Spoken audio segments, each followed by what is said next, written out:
స్వాగతిస్తా ఉన్నాం. మీ అందరికి కూడా తెలుసు మనం ఎన్ని రకాలుగా ఈ మార్కాపురంలో కష్టాలు పడ్డామో, ఒకప్పుడు త్రాగులో అవస్థలు పడతా ఉన్నమాట వాస్తవం. ఇటువంటి కష్టాలన్నీ పోవాలని మనం 180 కిలోమీటర్ల పైచిలకు ప్రయాణం చేసి జిల్లా హెడ్ క్వార్టర్కి చేరుకొని అక్కడ పనులు కాక మళ్ళా 3 రోజులు 2 రోజులు అక్కడే ఉండి వచ్చేటువంటి కష్టాలు అన్నీ ఇన్ని కాదు. హాస్పిటల్ సౌకర్యాలు మెరుగైనటువంటి వైద్యాలు లేవు, హాస్పిటల్ సౌకర్యాలు లేవు, అలాగే విద్యాలయాలు లేవు.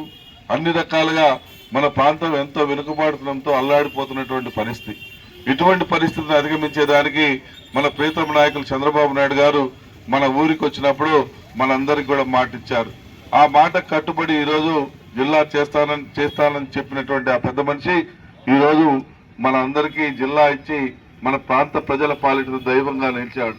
అటువంటి పెద్ద ఆయన జీవితాంతం గుర్తుపెట్టుకుంటూ మనం మన ప్రాంతంలో అభివృద్ధి కార్యక్రమాల్లో మనం అందరం కూడా పాలు పంచుకుంటూ ఏ ఒక్క విషయంలో కూడా రాజీ పడకుండా మన ప్రాంతాన్ని మన పిల్లల భవిష్యత్తు కోసం చేసుకుంటున్నటువంటి ఈ యొక్క అభివృద్ధి కార్యక్రమాలు కానీ, మన పిల్లల భవిష్యత్తును దృష్టిలో పెట్టుకుని చేసుకుంటున్నటువంటి ఈ యొక్క మంచి కార్యక్రమాలు కానీ మీరు స్వాగతిస్తారని, మీ అండదండలు అన్ని కూడా మాకు ఎప్పుడూ అవసరమని, మీరు మనము అని తేడా లేకుండా అందరం కలిసికట్టుగా పనిచేసుకొని మన ప్రాంత అభివృద్ధికి సహకరించుకుందామని ఈరోజు కొన్ని రోజుల్లోనే ప్రకటన రాబోతా ఉంది.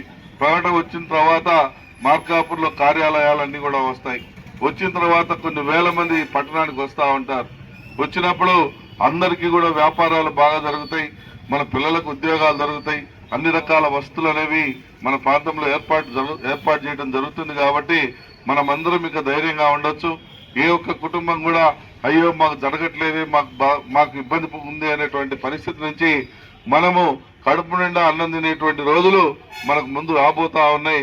దీనికి మనం అందరం సంతోషించదగ్గ విషయం అని చెప్పి సందర్భంగా తెలియజేస్తూ ఈ కార్యక్రమంలో పాల్గొన్న ప్రతి ఒక్కరికి మనస్ఫూర్తిగా అభినందనలు తెలియజేస్తూ సెలవు తీసుకుంటాం.